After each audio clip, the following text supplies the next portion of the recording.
Sir कहा जाता है कि औरंगज़ेब के ज़माने में हिंदुस्तान बहुत ही डेवलप्ड था, जीडीपी इसका दुनिया में one of the greatest GDP था हिंदुस्तान का। लेकिन सर आप इतिहास के बड़े स्कॉलर हैं, बताइएगा कि हिंदुस्तान में क्या उस टाइम भी बेरोज़गारी थी? देखिए औरंगज़ेब के ज़माने में बेरोज़गारी थी, अच्छा इसके सर, एग्ज़ाम्पल मिलते हैं। अच्छा, एक बहुत बड़े सूफ़ी थे दक्षिण भारत के हाँ, शेख बुरहान।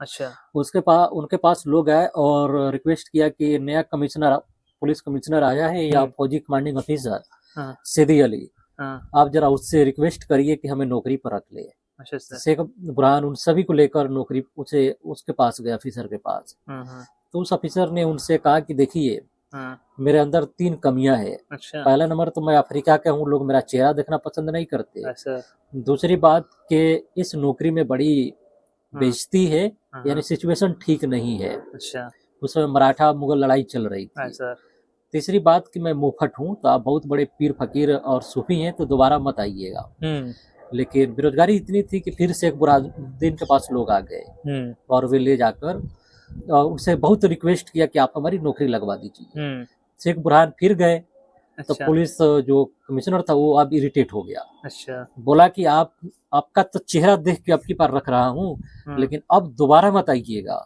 हाँ, नहीं तो अच्छा नहीं होगा। हुँ, तो शेख बुरहान ने कहा कि अगर मैं आऊँगा हाँ, तो मेरा बाल छिलवा देना हाँ, और गधे पे पूरे शहर में घुमाना, हाँ, लेकिन मैं नहीं आऊँगा। हाँ, लेकिन फिर शेख बुरहानुद्दीन के पास लोग पहुँच गए अच्छा, कि आप हमारी नौकरी दिलवा दीजिए। हाँ, हाँ, उन्होंने बहुत मना किया, लेकिन उन्होंने फिर रिक्वेस्ट कराकर वे लोग शेख बुरहान को पुलिस के कमिश्नर या उस फौजदार के पास लेके गए। हुँ, और फौजदार फिर निकला तो उसने कहा कि तूने तो कहा था ना नहीं आएँगे।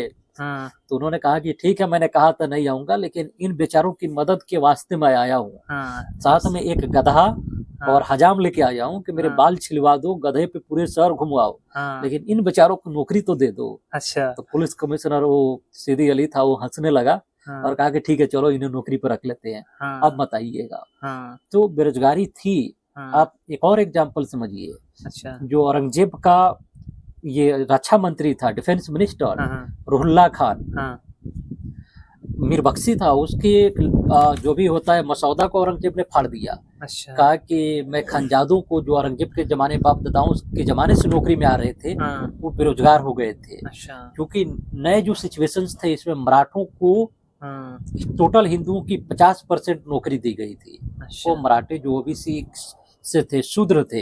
हाँ, हाँ, तो बाकी जो 99% हिंदू थे, उनमें भी हुँ, औरंगज़ेब के प्रति नाराज़गी पैदा हो रही थी कि हम कहाँ जाएँगे? वैसा, टोटली नौकरी तो मराठों को मिल रहा है। हुँ, ऐसा आप सतीश चंद्र को भी पढ़ के पा सकते हैं, राइट, या काफ़ी खान की। हुँ, तो बेरोज़गारी थी, एक तरफ़ा नौकरी मराठों को मिली हुँ। और मुगल सल्तनत के बुरे दिन आए। बिल्कुल सर। और इस कहानी में भी सर क्या पता चलता है कि एक सूफ़ी जो है इंसानी की खिदमत करने के लिए, किसी को जॉब दिलवाने के लिए किसी भी लेवल पे जा सकता है। हाँ, ऐसा है कि सूफ़ी लोग इंसानों की मदद करते थे, हुँ, इसलिए तो उनकी रिस्पेक्ट थी, बिना धर्म जाति के थी। हाँ, हुँ, शेख बुरहानुद्दीन ही थे जो बगैर किसी की जाति धर्म देखे मदद करते थे। हुँ, वो ये नहीं देखते थे कि आप ब्राह्मण धर्म से हैं या इस्लाम धर्म से हैं। हुँ।